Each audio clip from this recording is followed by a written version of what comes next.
জেনে বুঝে যদি কেউ সত্যকে প্রত্যাখ্যান করে তার অন্তরে আল্লাহ মোহর মেরে দেন।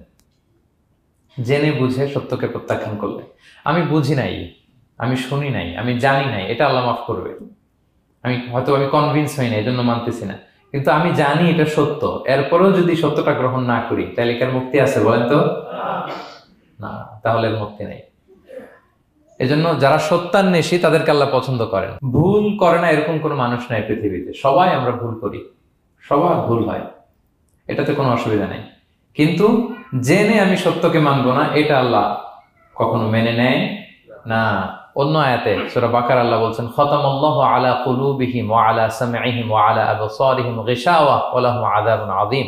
যারা জেনে বুঝে সত্যকে মানে না, নেগলেক্ট করে, তাদের অন্তরে আল্লাহ সিল গালা মেরে দিয়েছেন, কর্ণকুহরে ছিপি ঢুকিয়ে দিয়েছেন, চোখের সামনে পর্দা, আর কিছু দেখে না। কারণ ওরা সত্যটা মানতে চায়, নিয়তি করে ফেলছে যে আমি মানবো না।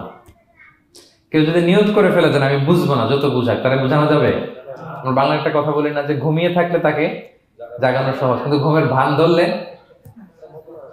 ভান ধরে আছে ওরা তো ধাক্কা মারতেছি, টানতেছি, ওকে উঠবে ঘুম থেকে? না। এটার উদাহরণ দেখেন আবু জাহেল আর ওমরে ফারুক রাদিয়াল্লাহু তাআলা আনহু, দুইজনই ইসলামের শত্রু ছিল, ইসলাম বিরোধী ছিল, কিন্তু ওমরে ফারুক রাদিয়াল্লাহু তাআলা আনহু ছিলেন সত্যান্বেষী, সত্য শুনলেই মানতেন। কিন্তু আবু জাহেল ছিল তার বিপরীত, সে ছিল গোড়া, অহংকারী, ইগোইস্টিক সমস্যা ছিল তার। সে জানতো যে আল্লাহর হাবিব সাল্লাল্লাহু আলাইহি ওয়াসাল্লাম আল্লাহর পক্ষ থেকে নাজিল হওয়া আসা একজন রাসূল, কোরআন আল্লাহর পক্ষ থেকে নাজিল হওয়া একটা কিতাব, জানার পরেও সে মানে নাই, ফলে তার নসিবে হেদায়েত জোটে নাই। কিন্তু ওমরে ফারুক রাদিয়াল্লাহু তাআলা আনহু কিছুদিন পরেই উনি শাহাদা পড়ে ফেলছেন, এবং রাসূল সাল্লাল্লাহু আলাইহি ওয়াসাল্লাম দোয়া করেছিলেন যে আল্লাহ, আল্লাহুম্মা আইজ্জাল ইসলাম বি আহাব্বি হাযাইনি রাজুলাইনি ইনদাক, আল্লাহ দুজন লোকের যাকে তোমার ভাল লাগে তাদের একজনকে ইসলামের ছায়াতলে এনে তুমি ইসলামটাকে শক্তিশালী করো। একজন হচ্ছে আবু জাহাল, আরেকজন হচ্ছে ওমর। আল্লাহ তাআলা কার জন্য দোয়াটা কবুল করেছেন বলেন তো? ওমর ফারুকের জন্য। কারণ ওনার হৃদয়টা সাদা ছিল, সাদা মনের মানুষ, কলবে সালিম, সত্য যেখানে ওইটাই উনি গ্রহণ করতেন, সত্যের সামনে দুর্বল ছিলেন।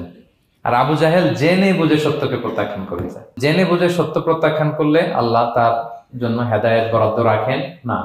এজন্য আমরা আমাদের বাকি জীবনটুকু আমরা এই মেন্টালিটি, মাইন্ডসেট যেন আমাদের থাকে যে সত্য দেখলেই আমরা মানবো, যেখানেই সত্য ওইটাই আমি গ্রহণ করবো। কি বলেন? এটা যদি আমার বিরুদ্ধে যায়,